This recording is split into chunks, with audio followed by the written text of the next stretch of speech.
Hi there, Andy here. So your CV and cover letter have got you through to that interview. There's some obvious but often ignored common sense that's worth thinking about in advance. Get a good night's sleep. It's obvious to the interviewer when a candidate hasn't. Lack of preparation shows contempt for the role being offered, which immediately puts you out of the running. Turn up on time. If you don't, it comes across as a huge lack of respect for the interviewers, but also the other candidates. They may become delayed because of your actions. So aim to turn up early. Leave yourself time to calm your thoughts before going into the interview. If you are running late, let the company know, but have a good reason. Even worse, if you have no intention of taking the role or of turning up for an interview, don't leave it till the last minute to let HR know. You've just used up one of the limited interview spaces and shown no respect for your fellow candidates or interviewers. Who cares, right? It's all about me. Wrong.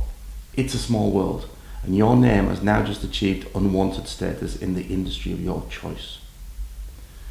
Dress in smart business attire. It's not about what you think is acceptable clothing or about making a fashion statement. You don't know what the dress code is at the establishment you're interviewing for, so play it safe. There's plenty of time to establish your fashion credentials after you've landed the job. When they meet you, the interviewer will be thinking, could I send this candidate out to see a client, or will they dress inappropriately? Get a wash your hair, brush your teeth. Personal hygiene is not to be sniffed at, no pun intended. The person interviewing you will be thinking, would I want to sit next to this person in an office environment? If you've got bad odor or look unhygienic, the answer is likely to be no. Don't overdo the aftershave or perfume though, you're not offered a night out. Learn to shake hands. Sounds ridiculous, right? But nothing is more off-putting than a limp, weak, clammy handshake. Equally, you're not trying to assert your alpha status over the interviewer, so don't crush their hand. Firm, solid with intention, but never to inflict pain. And learn when to let go. Learn how to maintain personal space. No one likes to feel as if their personal space has been invaded. It will make you come across as weird and creepy, and no one wants to sit next to that person in the office environment. By all means, be weird in your own personal time, but at interview, maintain a distance of at least 2, if not 3 or 4 feet at all times. Maintain eye contact with the interviewer while answering questions. Some candidates have a tendency to avoid eye contact, probably out of nervousness. It comes across as lack of interest or possibly rudeness and lack of personal respect. Maintain eye contact with the interviewer to whom you're currently responding.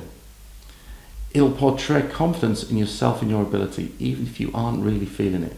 They all sound obvious, right? Wrong.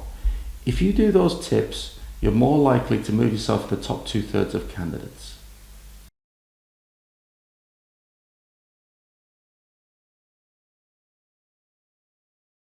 Now, onto the questions themselves. Obviously, every interview and interviewer will be different, but here it's about giving yourself the best probability of success that you can. You've got this far, don't do anything stupid. With all questions, be prepared to expand your answers. Show what you know and the depth of your knowledge and abilities. As I said earlier, it's all about you providing evidence that you have what the employer is looking for. If you give one-word answers, you provided very little evidence. Give yourself a chance at success. Provide the evidence. Be prepared. Sounds simple again, right? But it's amazing how many people turn up at an interview knowing nothing about the company, the division, or the role they're applying for. Google is a wonderful thing. 30 minutes spent the night before puts you ahead of the pack. These types of questions about the company should be gimmies. Think, what would I ask if I was an interviewer for this job? Then prepare answers the night before. If nothing else, it gets you in the right frame of mind for the interview. Go back to the skills and character traits that were mentioned in the job advert and that you hopefully described evidence of in your cover letter. Prepare answers that show evidence that you have each of these character traits.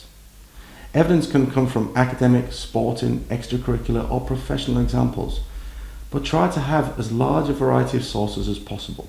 The last thing you want is all your examples to come from the same source. You want to prove evidence, but you also want a rounded character skill set. The internet is awash with examples of standard competency-based questions that may come up at interview, so I'm not going to list them out here.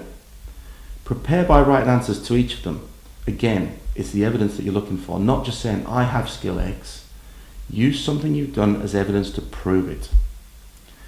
Try not to say anything negative. whether about yourself or a previous employer. Maintain a positive attitude throughout the interview. Keep your answers to the point and remember the question. You're not a politician. Don't evade the question. At the end of the interview, always take the opportunity to reinforce your suitability for the role.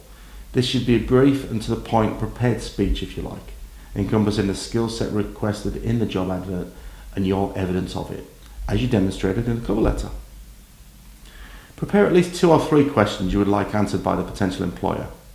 There will undoubtedly be a chance for you to ask questions at the end of the interview. Asking none shows a lack of interest, as you clearly haven't prepared or thought about the role. Asking too many shows you have no idea what you're getting into, and also eats into the interviewer's precious time. If you found the content today useful, press the subscribe button, and over the coming weeks I'll take you on a journey of learning everything you ever wanted or needed to know to get on in the financial world. Look forward to seeing you next time.